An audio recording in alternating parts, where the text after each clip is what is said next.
దేవుని యొక్క వాక్యాన్ని మనం కొద్దిసేపైనా విని మన యొక్క ఆధ్యాత్మిక జీవితాన్ని పరిశీలన చేసుకొని ప్రభు యొక్క విషయాలకు వెళ్ళాలి. ఆదికాండము 2వ అధ్యాయము 7వ వచనం చదువుతున్నాను. ఆదికాండము 2వ అధ్యాయము 7వ వచనం. దేవుడైన యెహోవా నేలమట్టితో నరుని నిర్మించి వాని నాసికారంధ్రములో జీవవాయువును ఊదగా నరుడు జీవాత్మాయను.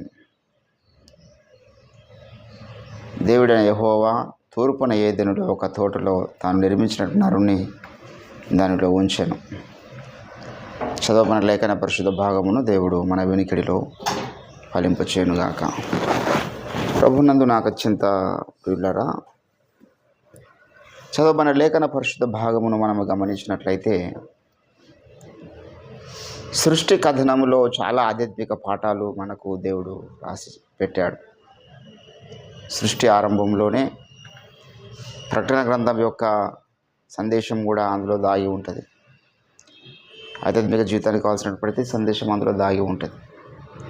కాబట్టి ఆదికాండం మనకు అర్థం కావాలి. ఆదికాండం చాలా కాంప్లికేటెడ్ సబ్జెక్ట్. ఆదికాండంలో ఉండేది ఉత్పత్తి అంటారు కదా, ఇందులో ప్రారంభంలో చెప్పబడ్డ సంగతులు అన్నీ ఇందులో ఉన్నాయి. ఈ ఆదికాండంలో ఉన్నటువంటి మొదటి 2 అధ్యాయాల్లో కొన్ని వందల ప్రశ్నలు సహజంగా కొంత అయినా తార్కిక జ్ఞానం ఉన్న వాళ్ళకు తట్టేటటువంటి ప్రశ్నలు ఎన్నో ఇందులో ఉంటాయి. ఆది యందు దేవుడు భూమి ఆకాశము సృజించను, భూమి నిరాకారంగాను శూన్యముగాను ఉండెను అని అన్నాడు. అక్కడ మొదటి అధ్యాయము మొదటి వచనంలో. మొదటి వచనంలోనేమో భూమి నిరాకారంగాను శూన్యంగా ఉండేనని ఒక మాట, ఆయన సృజించను అని ఒక మాట. రెండు అక్కడనే ఉన్నాయి. దేవుడు సృజించకన్నా ముందు భూమి ఉన్నదా లేదా అంటే భూమి నిరాకారంగాను శూన్యంగాను ఉండెను అని 2వ వచనంలో, మొదటి వచనంలో ఏమో ఆది యందు దేవుడు భూమి ఆకాశం సృజించేసాడు మొదటి వచనం. ఇప్పుడు దేవుడు సృజించిండా, దేవుడు సృజించకన్నా ముందే భూమి ఉన్నదా అనేది ఒక ప్రశ్న.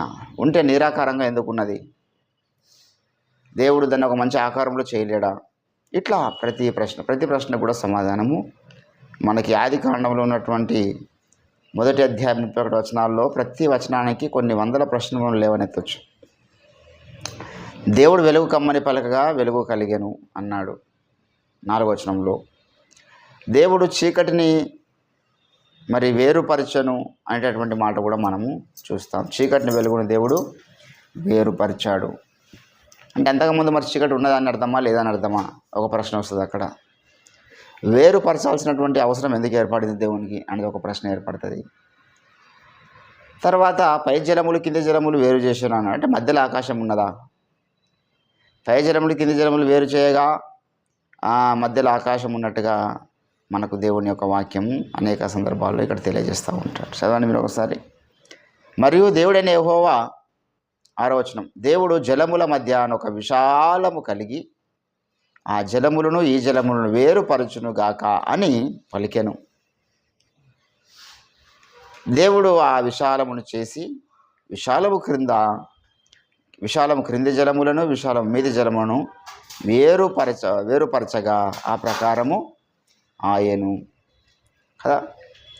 అంటే మరి ఇక్కడ పై జలములు కింది జలములు ఎందుకు వేరు చేసిండు? మొత్తం అంతా నీళ్ళతోనే ఉన్నదా ఈ శూన్యం? ఈరోజు మనం చూస్తున్నటువంటి శూన్యము ఏదైతే ఉన్నదో, భూమి కనిపిస్తుంది, భూమి మీద మనకు ఖాళీ ప్రదేశం ఆకాశం క్రింద కనిపిస్తుంది. దీంట్లో పంచభూతాలు, ఇక్కడ గాలి ఉంది, అందులో ఇవన్నీ ఉన్నాయని మనం చూస్తున్నాం. ఈ సువిశాలమైనటువంటి స్పేస్ ఏదైతే ఉన్నదో మరి దీన్ని దేవుడు వేరుపరచకన ముందు అది ఏ రీతిగా ఉన్నది అని ఒక ప్రశ్న వస్తుంది. మొత్తం జలముల చేత నింపబడి ఉన్నదా అనే ఒక ప్రశ్న. తర్వాత మనం గమనిస్తే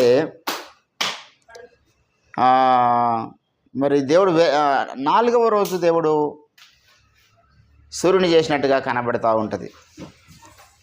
అంటే అప్పటిదాకా అస్తమయ ఉదయం ఏ రీతిగా కలిగింది? ఇట్లా అనేక ప్రశ్నలు ఇక్కడ మనకు పుడతాయి. ఈ ఆదికాండము మొదటి అధ్యాయం అంతా కూడా మనం తార్కికంగా ధ్యానిస్తే, దేవుని యొక్క వాక్యాన్ని గ్రహించాలనేటువంటి ఆశతో మనం ధ్యానిస్తే కొన్ని వందల ప్రశ్నలు ఇక్కడ పుడతాయి.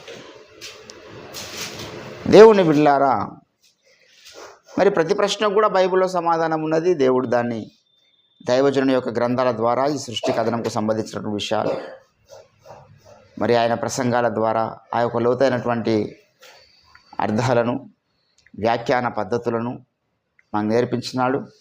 ఎందుకు 4వ రోజు దేవుడు సూర్యుని చేయాల్సి వచ్చింది, ఎందుకు దేవుడు మరి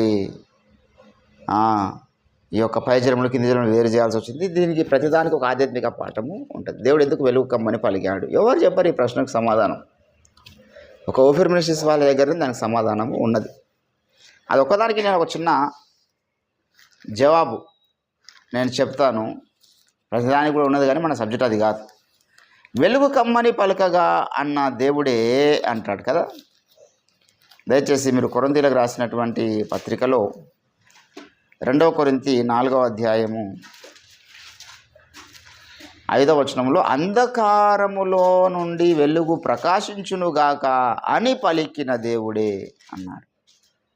అని పలికిన దేవుడే తన మహిమను గూర్చినటువంటి జ్ఞానము యేసుక్రీస్తు ద్వారా యేసుక్రీస్తునందు వెల్లడి పరచుటకు మా హృదయములలో ప్రకాశించను గనుక మేము మమ్మను గూర్చి ప్రకటించుకొనలేదు కానీ క్రీస్తు యేసును గూర్చి ఆయన ప్రభువనియు మమ్మను గూర్చి మేము యేసు నిమిత్తము మేము మీ పరిచారకులమనియు ప్రకటించుచున్నాం. ఏంటండి దేవుడు ఏమన్నాడంటే అంధకారంలో వెలుగు కలుగుగా పలికిన దేవుడే మా హృదయంలో ఈరోజు వెలుగు కలుగుగా కంటున్నాడు. సువార్త ప్రకాశము ద్వారా, సువార్త ద్వారా మన హృదయములలో ఈరోజు దేవుడు వెలుగును ప్రకాశింపజేస్తున్నాడు.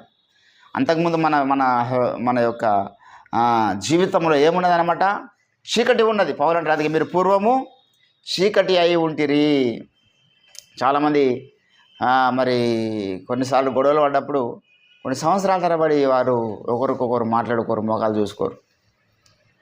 అప్పుడు ఏమైంది మీ ఇద్దరి మధ్య అని మనం అడిగిన మనకి ఒకరికి దాని ఎదల్లో చాలా చీకటి ఉన్నదంట. దాని ఎదల్లో చాలా చీకటి ఉన్నది నా మీద. ఎప్పుడు చూసినావా మా చీకటిని? సర్జరీ చేస్తే నీకు కనబడదా? లేకపోతే ఎట్లా చూసినావా ఆ చీకటిని? మనం స్కాన్ చేస్తే చూసినావా అంటే నాతో మాట్లాడకపోవడమే ఆ చీకటి. నేను మరి తనతో మాట్లాడడానికి ప్రయత్నం చేసినా తను మాత్రం మూతి ముక్కిరుచుకుంటూ పోయిందండి, దానికి చాలా చీకటి ఉన్నది అంటే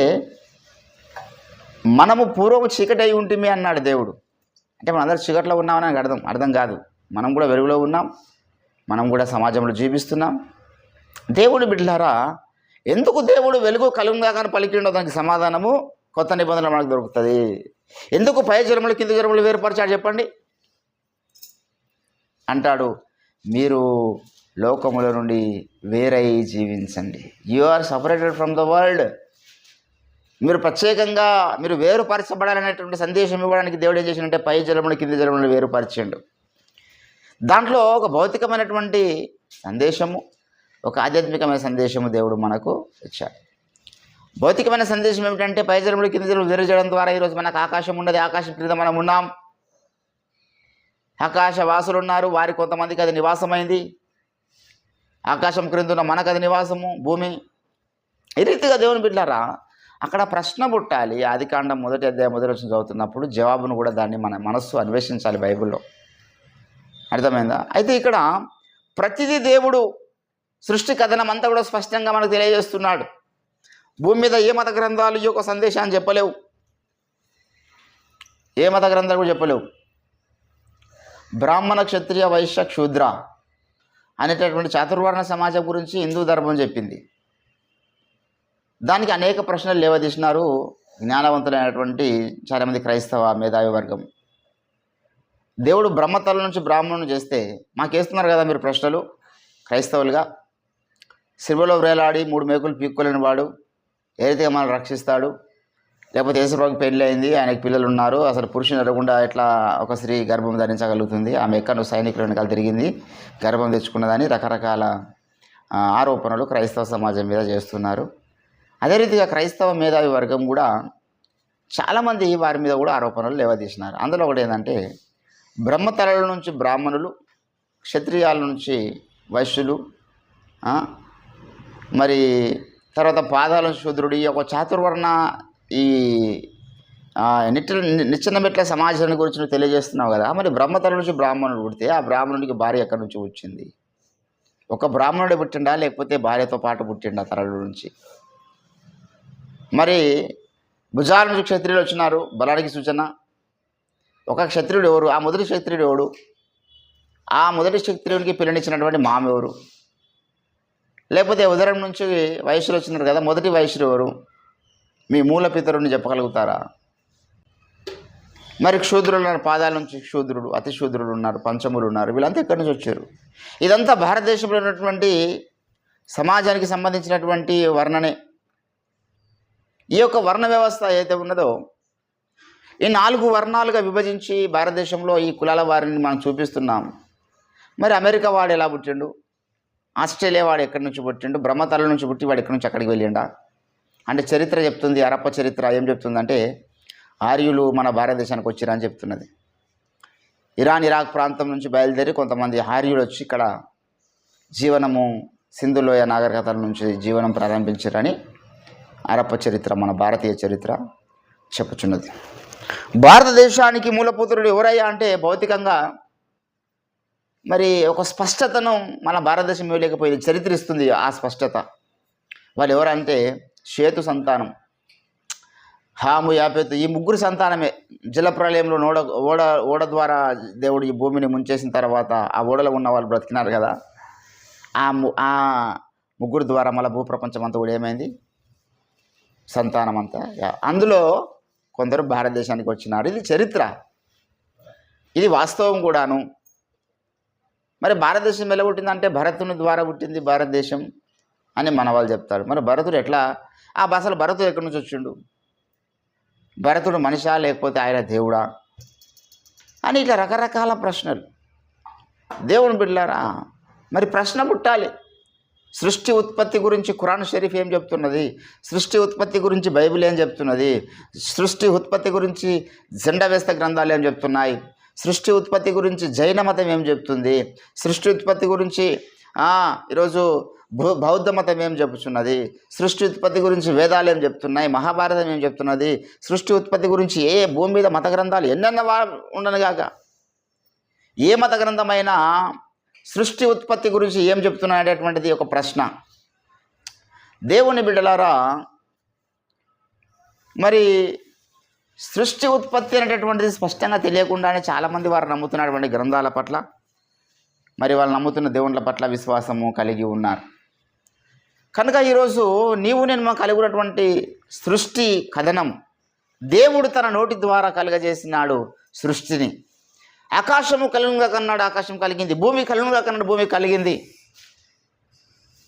ఈ పంచభూతములను దేవుడు తన నోటి వాక్కు చేతనే కలుగజేసినాడు సమస్తమును.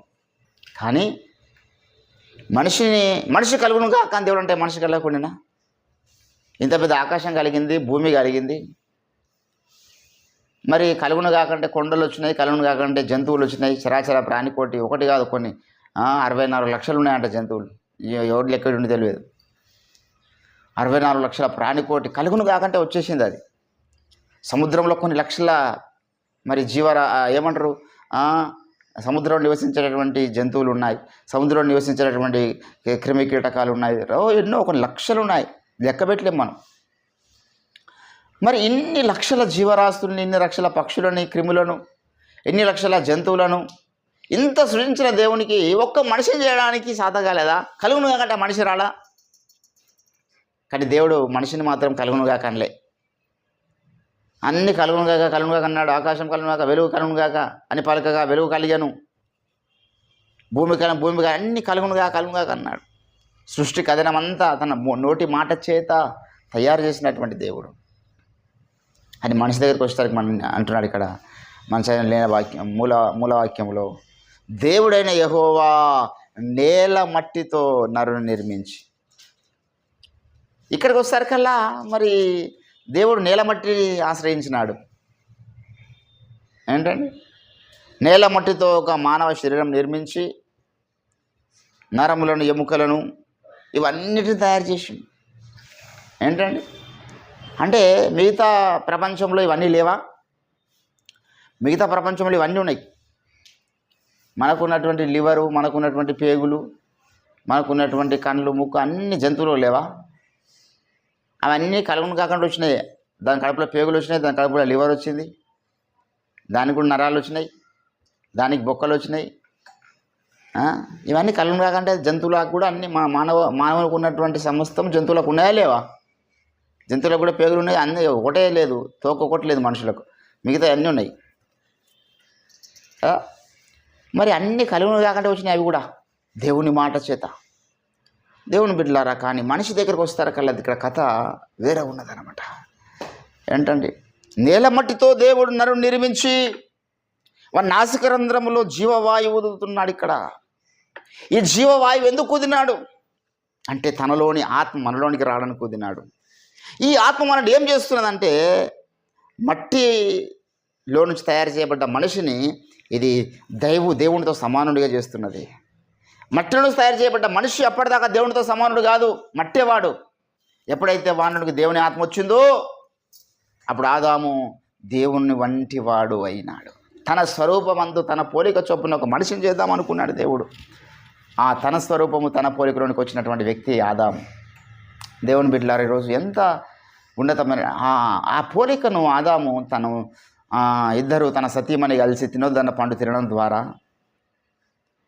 వారు కొని తెచ్చుకున్నారు. ఆదాము యొక్క తప్పిదం వల్ల దేవుని స్వరూపం పోయి ఈరోజు మనిషిలోనికి ఏంటండి వేరొక స్వరూపం వచ్చేసింది. సైతాను పాడు చేస్తున్నాడు మానవ జాతిని. కానీ దేవుని బిడ్డలారా, దేవుడు వదిలిపెట్టడం లేదు. ఆ రోజు ఊదినటువంటి దేవుడే ఏంటండి ప్రతి చెప్పాను ఏమన్నాడు?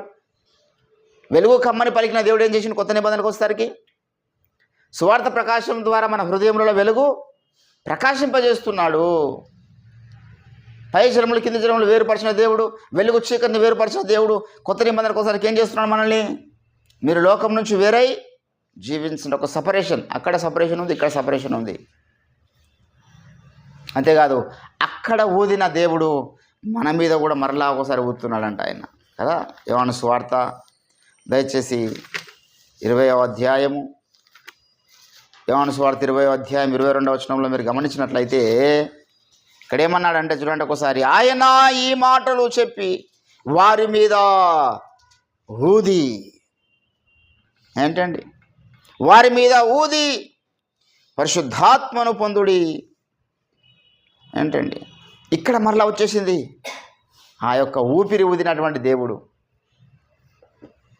మట్టి బొమ్మను తయారు చేసి ఎక్కడైతే ఊపిరి ఊదినాడో ఆ దేవుడే మరలొకసారి యేసుక్రీస్తు రక్తమందు విశ్వాసం ఉంచిన వారి మీద మరల తన ఊపిరి ఊదుతున్నాడు. ఆయన పరిశుద్ధాత్మనే ఊపిరి ఊదుతున్నాడు. అక్కడ కూడా పరిశుద్ధాత్మని అన్నాడు యోబు గ్రంథంలో. ఆదాము నాసికరంధ్రంలో ఊదినటువంటి ఆ యొక్క శక్తి ఏమో చెప్పండి? సర్వశక్తుని యొక్క శక్తి అది. యోబు గ్రంథం 33వ అధ్యాయం 4వ వచనంలో దేవుని ఆత్మ నన్ను సృజించెను, సర్వశక్తుని యొక్క శ్వాసము నాకు జీవమునిచ్చెను. ఏంటండి ఆదాముకు దేవుడు ఊదినప్పుడు అది సర్వశక్తుని యొక్క శ్వాస అన్నాడు. ఇక్కడ నాకు జీవమునిచ్చింది అది. ఈరోజు మనమందరం కూడా దేవుని బిడ్డలారా ఆకారానికి మనుషులుగా ఉన్నాం. కానీ తయారు చేయబడ్డ ఒక మట్టి బొమ్మ ఏ రీతిగా ఏదో చలనం లేకుండా ఉన్నదో దేవుడు తన శ్వాస నూదనంత వరకు అదే రీతిగా పాపముల చేత అపరాధముల చేత చచ్చిపోయినటువంటి మన జీవితాల్లో చలనము లేని స్థితి ఉన్నది. దేవుడు మాట్లాడుచున్నాడు, ఆయన మనం స్పందించడం లేదు, చలనము లేదు. దేవుడు పిలుస్తున్నాడు, ఆయన మనం వినడం లేదు, ఎందుకంటే చెవు పని చేయడం లేదు. దేవుడు తిరుగుతున్నాడు కళ్ళ ముందు, మన కంటికి కనిపించడం లేదు, ఎందుకంటే కన్నుకు చలనము లేదు.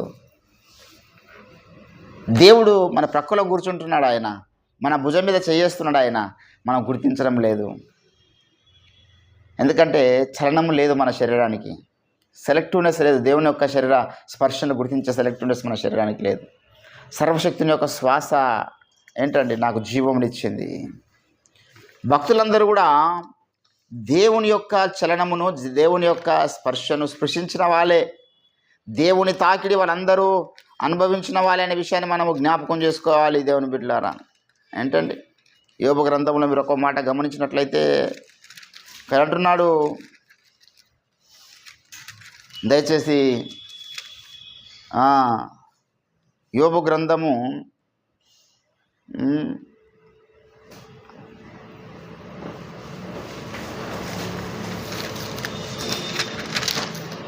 'సర్వశక్తుని శ్వాస నన్ను తాకినప్పుడు' అంటాడు కదా, 4వ అధ్యాయమా,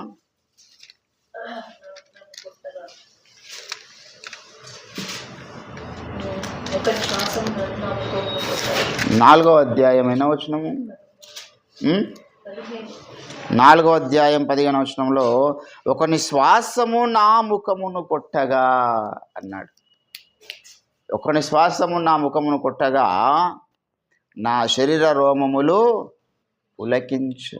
అంటే ఈయనకు దేవుని యొక్క స్పర్శ గుర్తించే మెచ్యూరిటీ వచ్చిందనమాట. అరే ఇక్కడ ఏదో పరిశుద్ధాత్మ దేవుడు సంచరిస్తున్నాడు, ఆయన నన్ను తాకుతున్నాడు, నా శరీర రోమాలు ఏం చేస్తున్నాయి, పులకిస్తున్నాయి, ఇక్కడ దేవుడు తిరుగుతున్నాడు, ఈ సన్నిధి దేవుని చోటే, ఇది మరొకటి కాదంటారు. అందుకే ఆ స్థలానికి రాగానే అర్థమైపోతుంది, అరే బలంగా ఇక్కడ పరిశుద్ధాత్మ దేవుని యొక్క కార్యం జరుగుతున్నదని. దేవుని బిడ్డలారా, ఈరోజు నీవు నేను మనం గమనించాల్సినటువంటి విషయం ఏంటంటే, దేవుడు సమస్తమును తన నోటి మాట చేత కలగజేసినప్పటికీ మనిషిని తయారు చేసేటటువంటి ఆ కార్యక్రమంకి వచ్చేసరికి ఏంటంటే, వీడు నాతో సమానము కావాలి, పరలోక రాజ్యంలో వీడు కూర్చోవాలి. ఏ దేవుడు కూడా తనతో సమానం చేసుకోలేడు మనుషుల్ని. కానీ యేసుప్రభు అన్నాడు, మీరు నా స్నేహితులు అన్నాడు. నేను మీకు యజమానుని కాదురా బాబు, మీరు నాకు దాసులు కాదు, మీరు నా స్నేహితులు. నా సింహాసనం పక్కన మిమ్మల్ని కూర్చుని పెడతా, ఎవడిచ్చిండండి ఆ స్థానం? కుడి పక్కన ఒకరు, రెండో పక్కన కొన్ని, మిమ్మల్ని 12 గోత్రాలకు పరిపాలించటకు, తీర్పు తీర్చడానికి మీకు 12 సింహాసనాలు ఏర్పాటు చేసిన. మనం దేవదూతలకు తీర్పు తీరుస్తామని ఎరగారా? ఈ ఉన్నతమైన స్థానం మనకు రావాలంటే మనిషిని తయారు చేసేటప్పుడు అక్కడ కొంత దేవుడు వచ్చి దిగి వచ్చి పని చేయాలి. దేవునికి సంబంధించినటువంటి ఆ పేగు బంధం అంటారు కదా, రక్త సంబంధం అంటారు కదా, ఆ రక్త సంబంధం మొదలు కావాలంటే తన శ్వాస మనలోనికి రావాలి, తన ఊపిరి మనలోనికి రావాలి. జంతువులకు వీటికి ఊపిరి అవసరం లేదు, అవన్నీ పరిశుద్ధపడాల్సిన అవసరం లేదు. ఏంటంటే చెప్పిండు కొన్ని సందర్భాల్లో, నా సన్నిధికి మీరు పవిత్రమైన జంతువులను తీసుకొచ్చి బలి అర్పించాలంటాడు. దేవుని బిడ్డలారా, ఈరోజు నేను గమనించాల్సిన విషయం ఏంటంటే, మన మీద పరిశుద్ధాత్మ దేవుడు ఊదడానికి ఇష్టపడుతున్నాడు.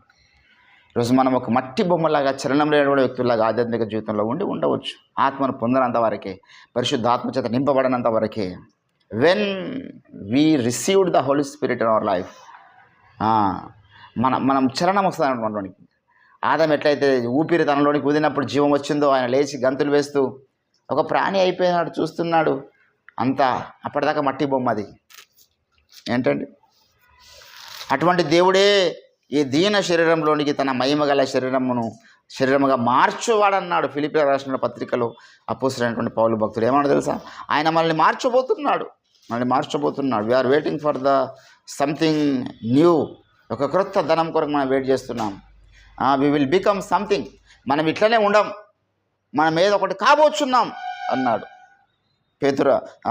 ఫిలిప్పీయులకు రాసిన పత్రిక 3వ అధ్యాయము దయచేసి 21వ వచనంలో, సమస్తమును తనకు లోబరుచుకొన్న జాలిన శక్తిని బట్టి ఆయన మన దీన శరీరమును తన మహిమ గల శరీరమునకు సమాన, ఏంటండి దీన శరీరం ఎట్లా చేస్తున్నాడు? సమాన రూపము గలదానిగా మార్చుచున్నాడు ఆయన. అది దేవుడు. ఆ కారణాన్ని బట్టి వీరిని నా శ్వాస వారను కూదాలి. కలిగిన కాకంటే వీడు కూడా కలుగుతాడు, కానీ ఇక మనకు జంతువులకి ఏ భేదం ఉండదు. కలిగిన కాకంటే మనం కూడా భూమి ఆకాశంలాగా వచ్చేస్తాం ఉనికిలోనికి. అప్పటిదాకా ఉనికిలో లేనటువంటివి ఎన్నో ఆయన పిలిస్తే వచ్చినాయి, ఆయన పలుకుతే వచ్చినాయి. సృష్టి అంతా ఆయన పలుకుతే జరిగింది. దేవుని బిడ్డలారా, మరి ఈరోజు నేను గమనించాల్సినటువంటి విషయం ఏంటంటే, నీ మీద నా మీద దేవుడు తన పని జరిగించాలని ఆశపడుతున్నాడు. నీ దీన శరీరము మహిమగల శరీరముగా మార్చబడాలని ఇష్టపడితే ఆయన పనికి మనం అప్పగించుకోవాలి. ఆయన చెక్కడ పనికి మనం అప్పగించుకోవాలి. మనం ఆయన వచ్చి పని చేస్తున్నప్పుడు వారియో అనొద్దు. ఆయన వెళ్ళిపోతాడు, ఇంకోరి మీద తన పని ప్రారంభిస్తాడు. ఆయన పనికి అప్పగించుకున్నటువంటి వ్యక్తుల యొక్క జీవితాలు వేరు. ఆయన పనికి అప్పగించుకున్న వ్యక్తుల యొక్క జీవితాల్లో లోకం పట్ల వారికి మమకారాలు ఉండవు. దేవుని చెక్కడ పనుల్లో మొదటి మెట్టది. ఈ వ్యక్తి మీద దేవుని యొక్క చెక్కడ పని జరుగుతున్నదండి, ఈ వ్యక్తి లోక ఆశలకు బైండ్ అవ్వడం లేదు, ఈ వ్యక్తి లోక స్నేహాలకు, లోక అనుబంధాలకు ఈ వ్యక్తి ఇంట్రెస్ట్ చూపిస్తలేడు. ఏదో ఈ వ్యక్తిలో దేవుని కార్యం జరిగింది. మనందరికీ ఈరోజు దేవుని బిడ్డలారా, దేవుని పని మనలో ప్రారంభించబడేటటువంటి మొట్టమొదటి ఘట్టం అదే. ఇంకా మనం ఏ రకమైనటువంటి వేరుపాటు లేనటువంటి జీవితం, ఇంకా మనము దేవునికి దేవుని యొక్క ఉలి, దేవుని యొక్క సుత్య పని మనమే జరగాలని అర్థం. మనలో ఈ ప్రత్యేకత లేకపోతే, మనం ప్రత్యేకంగా ఉన్నప్పుడే దేవుడు నీ మీద పని చేయగలుగుతాడు. ఏంటంటే నువ్వు 100 మందిలో ఉన్నావు, 100 మందిలో నువ్వు ఉన్నప్పుడు నీ దగ్గర దేవుడు ఏం పని చేస్తాడు? నేను పరిశుద్ధంగా మారుద్దాం అనుకుంటున్నాడు, నిన్ను తన శ్వాసను వద్దాం అనుకుంటున్నాడు. నువ్వు ఏకాంతంగా దొరకాలి దేవునికి. నువ్వేదో చుట్టుముట్టు అంతా కూడా నా రక్త సంబంధులు, నా ఇరుగు పొరుగు వాళ్ళు, నా బంధుమిత్రులు అని వాళ్ళందరూ నింపుకొని చుట్టుముట్టు అంతా ఉన్నారనుకో, అప్పుడు మొదటి ఒక్కరికొరకు దేవుడు వచ్చి ప్రత్యేకంగా నీ మీద పనిచేయడు అక్కడ. అసలు ఆయన ఉండడమే దేవుని చిత్తం కాదు. దుష్టులు ఆలోచించకు నడవక, పాపుల మార్గం నిలవక, అపహాసకులు కూర్చున్న చోట. వాళ్ళందరూ పాపం. దేవుని నమ్మని మనుషుల మధ్య పోయి వాడు ఎంత రక్త సంబంధి అయితే నాకేంది, వాడు ఎంత బంధువు అయితే నాకేంది. వాళ్ళతో పాటు మన స్నేహాలు ఎంతవరకు ఉండాలో అంతవరకు ఉండాలి. అక్కడ నాకు దేవుని పని నా మీదేం జరగదు. వారి మధ్యలో ఉన్నప్పుడు నా మీద ఏకాంతంగా దేవునికి దొరికినప్పుడు దేవుని పని నా మీద జరుగుతుంది. వారి మధ్యలో పోయినా దేవుని పని నేను జరిగించడానికి పోవాలనుకోవాలి. మనం అంటే స్వార్థ ప్రకటించడానికి పోవాలి. వారి మధ్యలోకి పోతే, అన్నజనుల దగ్గర పోతే ఏదో ఒక రీతిగా స్వార్థ ప్రకటించడానికి వెళ్ళాలి. వారు స్వార్థ విని మారుమనసు పొందితే అప్పుడు దేవుని జాతులకు వస్తారు వాళ్ళు. కాబట్టి దేవుని బిడ్డలారా, ఈరోజు నువ్వు నేను మనము మన దీన శరీరమును మహిమగల శరీరముగా మార్చడానికి దేవునికి మనము మన శరీరాన్ని అప్పగించగలుగుతున్నామా? ప్రార్థనలో ఆయనకు సమయం ఇవ్వగలుగుతున్నామా? మనం దేవుని యొక్క సన్నిధానంలో పరిశీలన చేసుకోవాలి. ఆ మట్టి బొమ్మగానే చాలామంది చచ్చిపోతున్నారు. చలనం లేనటువంటి వ్యక్తులు రక్షింపబడ్డ తర్వాత కూడా ప్రత్యేకించబడ్డ జీవితం లేని కారణాన్ని బట్టి, సువార్త వెలుగు వారి హృదయంలో వెలుగని కారణాన్ని బట్టి, వారి మీద పరిశుద్ధాత్మ యొక్క శ్వాస రాని కారణాన్ని బట్టి మట్టి బొమ్మలుగానే చచ్చిపోతున్నారు. అందుకే వారి ఉనికి తర్వాత లేదు. ఏంటండి, జంతువులు చచ్చిపోతాయి.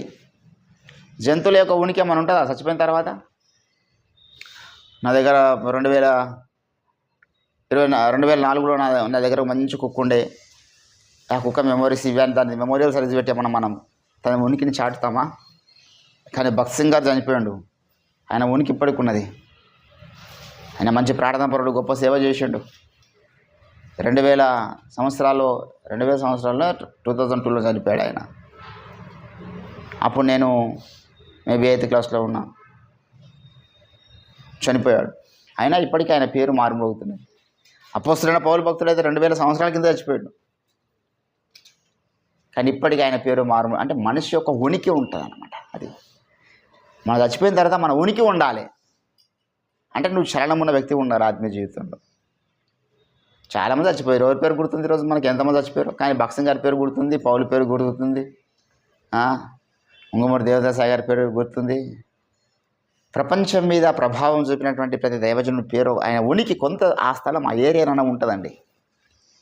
ఈరోజు మన ఉనికి కూడా ఉండాలి. రేపు చచ్చిపోయిన తర్వాత నా ఉనికి ఉండాలి. నా ఉనికిని మర్చిపో దేవుడు, ఏదైనా ఒక ముద్ర వేసి వెళ్ళాలంటే భూమి మీద అనే తీవ్రమైన పట్టుదల కలిగి ఉండాలి. ఎందుకంటే నీకు ఆ ఛాన్స్ ఉంది, జంతువులకు ఆ ఛాన్స్ లేదు. 1,00,000 ప్రాణికోటి దేవుడు సృష్టించి ఉండవచ్చు, దేనికి ఆ ఛాన్స్ లేదు. ముద్ర వేసిపోయే ఛాన్స్ భూమి మీద ఏ శక్తికి లేదు. క్రీస్తునందు విశ్వాసం వచ్చిన వ్యక్తికి ఉన్నది ఆ యొక్క ఛాన్స్. ఒక ముద్ర మనం వేయడానికి అవకాశం ఉంది భూమి మీద.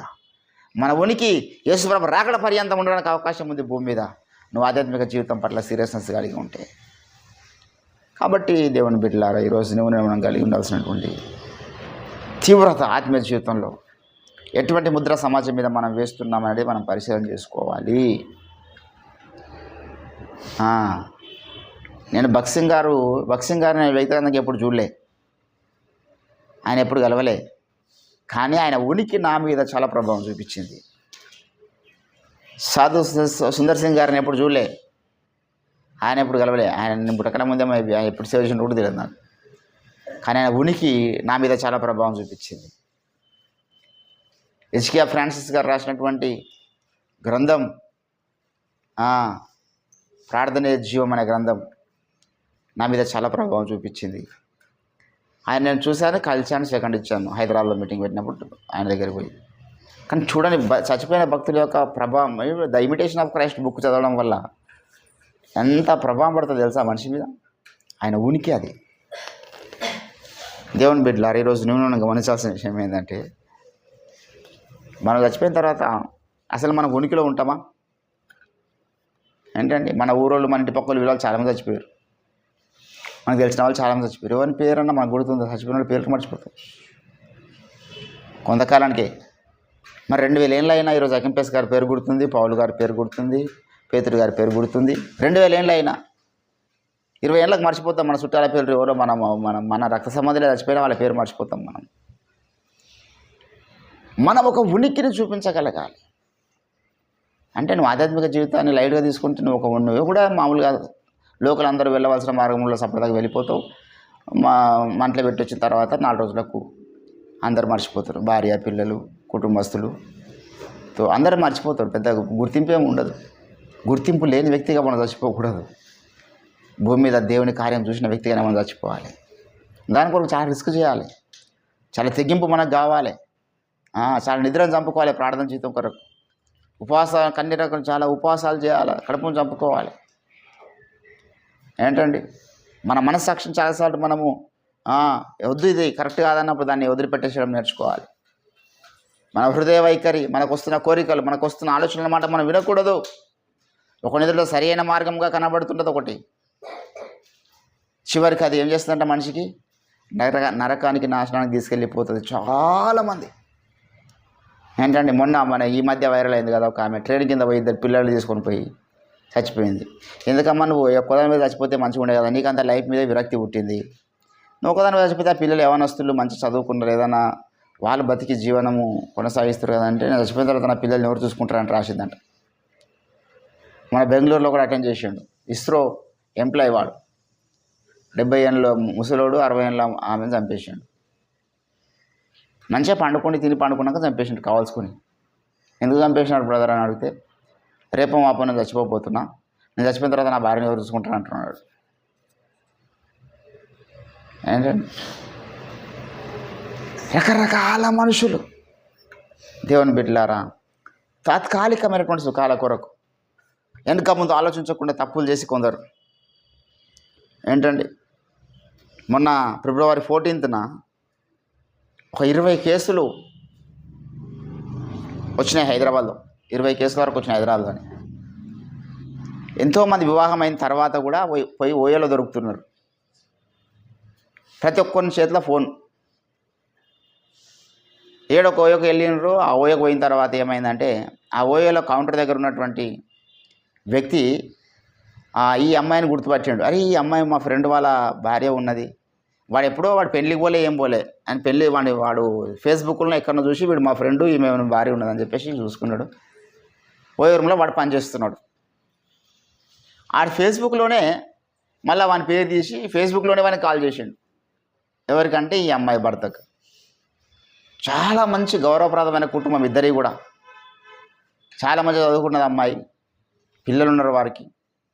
అయినా లవర్స్ రోజు వాళ్ళు కలుసుకోవడానికి ప్లాన్ చేసి పోయి కలుసుకున్నారు. హైదరాబాద్లో జరిగినటువంటి, అమీర్పేటలో జరిగినటువంటి చరిత్ర ఇది. ఆ ఓయో రూమ్ దగ్గర పనిచేస్తున్న వాడు భర్తకి ఫేస్బుక్లోనే కాల్ చేసి ఇక్కడికి మీ భార్య వచ్చిందని చెప్పాడు. వాడు వెంటనే అక్కడికి 20 నిమిషాల్లో పోలీస్తో పాటు వెళ్ళి చేరుకున్నాడు. ఆ రూమ్ దగ్గరికి వెళ్ళిండ్రు. అదంతా వీడియో షూట్ చేసారు, సోషల్ మీడియాలో పెట్టిన రోజు. ఏంటంటే, 2 పిల్లలుగా అన్నది కానీ ఆమెకి ఇంకా శరీర సుఖం మీద విరక్తి పుట్టలేదు. మరలా తన ప్రియుని దగ్గర పోయి ఇంకా ఇక్కడ లేదు అక్కడ ఏమున్నది అనుకున్నదేమో తెలియదు. అంటే ఒక తాత్కాలికమైనటువంటి ఒక 5 నిమిషాల తృప్తి కొరకు ఆమె కూడా మళ్ళీ నా పేరంతా బదలం అయిపోయింది, నన్ను వీడు బదలం చేసి అంటుంది. మళ్ళీ వాడేం బదలం చేసి, నువ్వు ఖరాబ్ చేసుకున్నావు. మళ్ళీ సూసైడ్ చేసుకుని చనిపోయింది ఆ పిల్ల 4 రోజులకి. అవమానాన్ని తట్టుకోలేక బంధువులందరితో మా ఇంటికి రాకండి మీరు అని చెప్పేసి అన్నారు. తల్లిదండ్రులు చీకొట్టారు ఆ కార్యాన్ని చూసి. ఎందుకంటే ఒక 5 నిమిషాల తృప్తి కొరకు. దేవుని బిడ్డలారా, ఈరోజు లోకంలో ఎన్ని నేరాలు ఘోరాలు మనం చూస్తున్నాము, కళ్ళం కూడా ఊహించలేము. కాబట్టి ఈరోజు మనం లోకంలో కలిసి ఉంటే మంచిదా, లోకానికి ప్రత్యేకంగా ఉంటే మంచిదా? ఏంటండి, మన జీవన శైలి వేరేగా ఉండాలి, మన జీవన విధానం వేరేగా ఉండాలి, మన థింకింగ్ చేసేటటువంటి విధానం వేరేగా ఉండాలి. చాలా హైలీ మెచ్యూరిటీతో ఉన్నటువంటి థింకింగ్స్ మనకు ఉండాలి. దేవుని మనస్సు మనకు రావాలి. ఏంటండి, రేపు ఈ భూమి మీద నేను ఎక్కడ ఏ కదలిక ఏ కార్యం చేసినా ఇది దేవుని దగ్గర లెక్కలోకి వస్తుంది అనేటువంటి మనస్సు ఆ స్పృహ కలిగి మనం ఉండాలి. అది చలనం. ఆధ్యాత్మిక జీవితంలో చలనం లేని వ్యక్తులు ఏంటంటే ఏమైనా చేస్తారు, వాళ్ళు ఏమన్నా మాట్లాడతారు, ఏమన్నా తింటారు, ఏమన్నా పాపాలు చేస్తారు. ఎందుకంటే వారికి ఓ తీర్పు దినం ఉందన్న సంగతి తెలియదు, వారికి న్యాయపీఠం ఉందన్న సంగతి తెలియదు, వారికి బహుమానాలు ఉన్నాయి దేవుని దగ్గర అనే సంగతి తెలియదు, తప్పులు చేస్తే దేవుడు నరకంలో వేస్తాడనే సంగతి వారికి తెలియదు. ఏంటంటే ఏ రీతినైనా జీవించవచ్చు, ఒక 50 ఏళ్ళు 60 ఏళ్ళు, అధిక బలం ఉంటే 70 ఏళ్ళు. ఆ తర్వాతనే మనిషి చచ్చిపోవాల్సిందే. మరణపు వాసన వచ్చేస్తూ ఉంటుంది 25 రోజుల ముందు, మనిషి చచ్చిపోకన్నా ముందు చచ్చిపోతాడు. ఎట్లా అర్థమైపోతుంది మనకు చచ్చిపోతున్నాడే సంగతి. ఇంకా వాడు కూడా దాన్ని కాపాడుకోలేడు కదా. కానీ లోకయాత్ర ముంచిన తర్వాత, ఆడికి పోయిన తర్వాత నీ యవ్వన కాలంలో నువ్వేం చేసినావు, నీ బాల్యంలో నువ్వేం చేసినావు, రక్షింపబడిన కృతలో నువ్వేం చేసినావు, నీ ముసలితనం ముందు, నీ యొక్క కౌరమ్య దశలో నువ్వేం చేసినావు, ఎవ్రీథింగ్ షుడ్ బి లోడెడ్. దేవుని దగ్గర మంచి మెమరీ కార్డు ఉంది, అందరూ అన్ని లోడ్ చేసి పెట్టుకోండి. ఆయన అది దృష్టిలో పెట్టుకుని పోవాలి. మనం ఏం కాదండి, పాపం చేసిన వారిని మనం ఒప్పుకుంటే దేవుడు క్షమిస్తారులే అని లైట్గా క్షమిస్తుండొచ్చు. కానీ దానికి జరిమానా ఖచ్చితంగా చెల్లించి క్షమిస్తాడు దేవుడు. ఏ జరిమానా? అక్కడికి పోయిన తర్వాత నీ గద్దెంపో, హెచ్చరికనో, లేకపోతే నీ బహుమానం ఇవ్వకపోవడమో, నీకు పరలోక రాజ్యంలో ఒక అవమానం జరుగుతుంది. లేకపోతే పౌలు ఎందుకంటాడు, మనం సిగ్గుపడనక్కర్లేని పనివాని అని అంటే చాలామంది సిగ్గుపడతారు అడిగిపోయిన తర్వాత. ఏంటంటే తీర్పు జరిగింది, కొంతమంది కిరీటాలు పట్టుకొని, బహుమానాలు పట్టుకొని, దేవుడిస్తున్నటువంటి పరలోక ఏమంటారు అది ఖజానా, నీకు ఇంత బహుమానం, ఇంత బంగారం, ఇంత నీకు ఇది, ఇంత నువ్వు ప్రాపర్టీ. వాడు ధనవంతుడుగా బయటకు వచ్చిండు, తీర్పు జరిగింది, బయటకు వచ్చేసిండు, కోట్ల నుంచి బయటకు వచ్చినట్టు. కొంతమంది తల దించుకొని వచ్చారు అనుకో, అప్పుడు ఏమర్థమవుతుంది ఆ బయట లైన్లో ఉన్న అందరికీ? అరే ఏదో జరిగింది ఇంతకుముందు మనిషి ఏమో బహుమానాలు అందుకొని, కిరీటం అందుకొని, గంతులు వేస్తూ ఆనందంగా బయటికి వెళ్ళిండు. ఈ వ్యక్తి చేతుల్లో ఏమీ బహుమానాలు లేవు, కిరీటం లేదు, ఏం లేదు, తల దించుకొని వచ్చిండు. ఏదో జరిగింది నా జీవితంలో, ఎంత అవమానం. విశ్వ పౌరులు అందరూ చూస్తారు అప్పుడు ఆ స్థితి. నరకంలో పడం మనము, అవమానం జరుగుతుంది అక్కడ. అందుకే సిగ్గుపడనక్కర్లేని పనివాణిగా క్రీస్తు న్యాయపీఠం ముందు మనం నిలబడాలంటే మన జీవితంలో చలనం ఉండాలి. ఆత్మ సంబంధమైన కార్యాల పట్ల చలనం ఉండాలి. అంటే పరిశుద్ధాత్మ యొక్క ఆ స్పర్శ మన మీదకి రావాలి. ఆయన మన మీద ఊదాలని ఇష్టపడుతున్నాడు కదా, ఆయన ఊపిరి మనలోనికి రావాలి, మన తల మీదకి రావాలి, ఆయన అభిషేకం చేత నింపబడాలి మనం. అప్పుడే మనకు కొంత చలనం వస్తుంది అనమాట. ఆహా, ఇక్కడ దేవుడు ఉన్నాడు, ఇక్కడ దయ్యం ఉన్నది, ఈ మనిషి ద్వారా దేవుడు మాట్లాడుతున్నాడు, ఈ మనిషిలో దయ్యం ఉన్నది. గుర్తించగలుగుతున్నాం మనం. దయాలం కొన్న వేలు వాడతాం మంచిగా. ఎందుకు? దయ్యం అందంగా ఉంటుంది, రమ్యమైనది అవ్వమ్మకు చూపించింది, ఆ రమ్యమైన దాని ముందు వేలు పడ్డది అవ్వమ్మ. ఈరోజు ఎంతమంది లేరు అట్లా. ఏంటండి, ఒక అందమైన అబ్బాయి కనబడ్డా, లేకపోతే ఒక అందమైన అమ్మాయి కనబడ్డా, ఒక అందమైన సీన్స్ ఏమైనా కనబడ్డా అక్కడికి కదులుతారా? సైడ్ సీన్స్ అన్నీ అవే కదా. ఒక అందమైన స్థితి ఉన్నదనుకో, దాన్ని చూస్తూనే ఉండిపోతారు. ఏంటంటే దారుణం ఇదంతా కూడా. ఈ అందం ఎంతకాలం ఉంటుందండి? ఒక అందమైనటువంటి అమ్మాయి ముందు నిలబడ్డది అనుకో, ఎంతకాలం ఉంటుంది మీ అందము? 2-3 పిల్లల్ని కంటే ఆమె అందం చూడబుద్ధి కాదు, మళ్ళా అందమంతా వెళ్ళిపోతుంది. ఏంటంటే మగవాళ్ళేమో అందానికి ఆకర్షితులు అవుతే, ఆడవాళ్ళేమో మగవాళ్ళ యొక్క చుచ్చర కార్యక్రమాలకు ఆకర్షితులు అవుతారంట. చరిత్ర ఇది. ఆడవాళ్ళు అందం చూడరంట ఎక్కువ శాతం, కొంతమంది అందాన్ని చూస్తారంట. మిగతా అంతా ఎవడు చుచ్చరగా చేస్తున్నాడు, ఎవడు బాగా కామతురతో ఉన్నాడు, ఎవడు అటువంటి వాళ్ళని చూస్తారంట.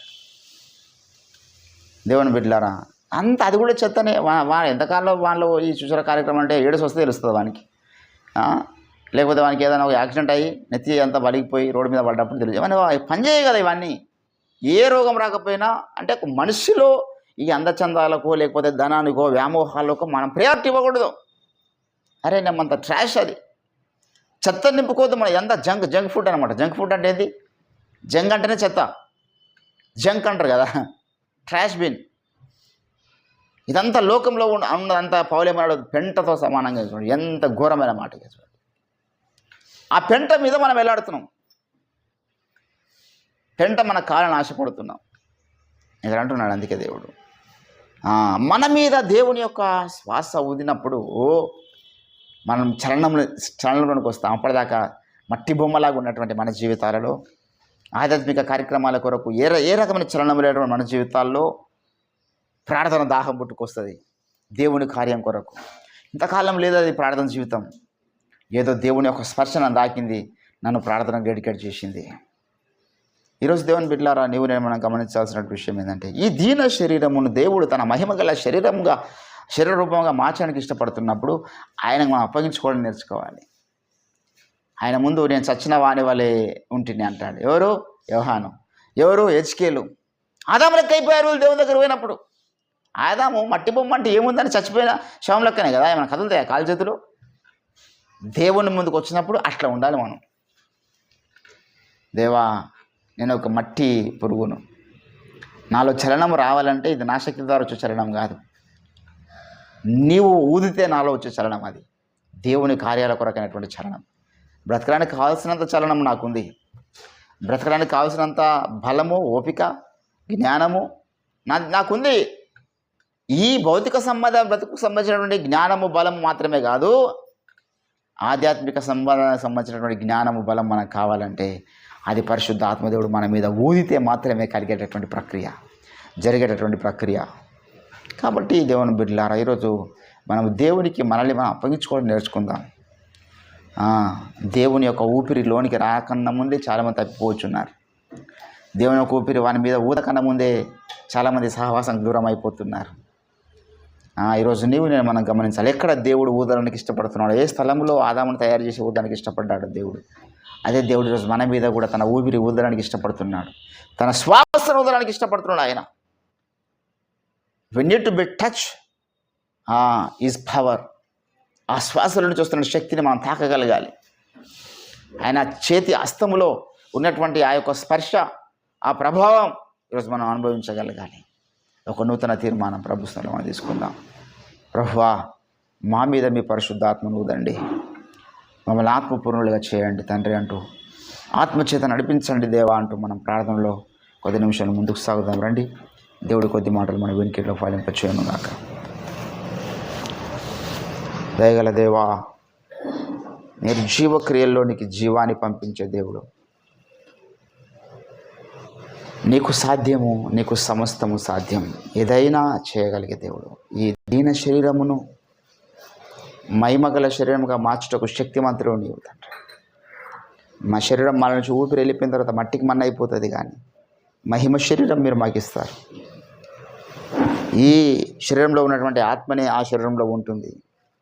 ఈ శరీరంలో ఉన్నటువంటి అనుభవాలు, ఆ ఉనికి అంతా ఆ శరీరంలో ఉంటుందయ్యా. ఇక్కడ ఏ ఉనికి మేము కలిగి ఉన్నామో అదే ఉనికి ఆ శరీరంలో ఉంటుంది. భూమి మీద మా శరీరాన్ని మాత్రమే వదిలిపెడతాం. దైవమా, మరి మేము ఆత్మ జీవితంలో జాగ్రత్తగా జీవించటకు శక్తిని దయచేయండి. కదలికలు లేని వ్యక్తిగా మేము ఉండొద్దు.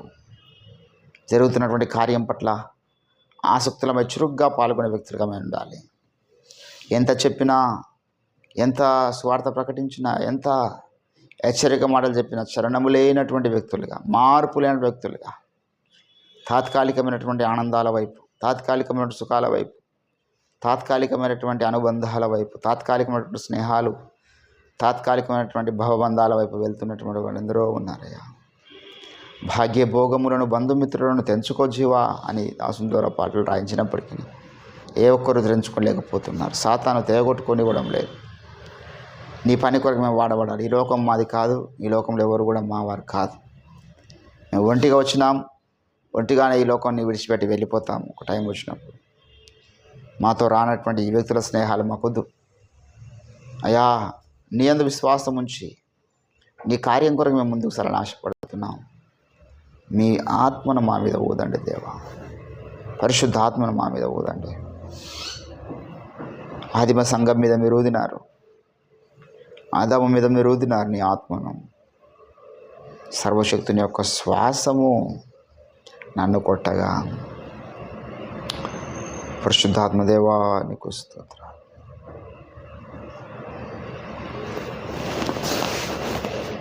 హల్లెలూయా, హల్లెలూయా, హల్లెలూయా, హల్లెలూయా. స్తోత్రం, స్తోత్రం, స్తోత్రం. జీవం గల దేవా నీకు స్తోత్రం. శివాధిపతి